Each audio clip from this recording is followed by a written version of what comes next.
நம்மளுடைய சட்டமன்றத்தில் ராஜ்யசபா அதாவது பாராளுமன்றம் நடந்து கொண்டிருக்கிறது. பாராளுமன்றம் நடந்து கொண்டிருக்கும் போது முக்கியமான 10 கேள்விகளை மருத்துவர் அன்புமணி ராமதாஸ் அவர்கள் இங்க மேலவே ராஜ்யசபால கேட்டிருக்கிறாரு. அந்த ஒரு கேள்விக்கு தான் அமைச்சர் பதில் சொல்லி இருக்கிறாங்க. முதல் மடை மாநிலம் கடைமடை மாநிலத்துக்கிடம் அனுமதி கேட்கணுமா கேட்க கூடாதா இல்ல கேட்டுட்டு இவங்க இந்த மேகதாட்டு டேம் கட்டுறாங்களான்னு ஒரு கேள்வி எழுப்பியிருக்கிறாங்க.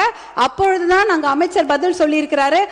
முதல் மடை மாநிலங்கள் அதாவது இந்த கடைமடை மாநிலங்களான தமிழ்நாடு போல மாநிலங்கள் கிட்ட முதல் மடை மாநிலங்கள் அனுமதி கோர தேவையில்லை என்ற ஒரு தகவலை டெல்லியில அந்த அமைச்சர் சொல்லி இருக்கிறாங்க.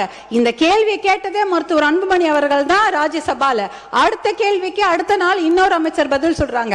அந்த கேள்வி என்னன்னா detail project report for Mekedatu dam, அதற்கு இந்த உச்ச நீதிமன்றமோ இல்ல பாராளுமன்றம் அனுமதி கொடுத்திருக்குதா, நீர்வளத்துறை அமைச்சர்கள் அனுமதி கொடுத்திருக்கிறார்களா அப்படி என்ற கேள்வியை மருத்துவர் அன்புமணி ராமதாஸ் அவர்கள் எழுப்புகிறார்கள்.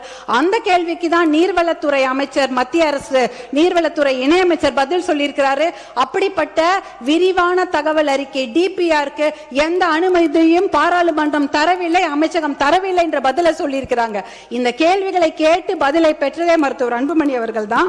அப்படி இருக்கும்பொழுது அவருடைய சஜஷன் என்ன, அனைத்து கட்சி கூட்டத்தை கூட்டுங்க, ஒரு ஒற்றுமையான ஒரு நிலையை எடுத்துட்டு போய் நம்ம டெல்லியில போய் பார்க்கணும் என்ற அந்த சஜஷன் தான்.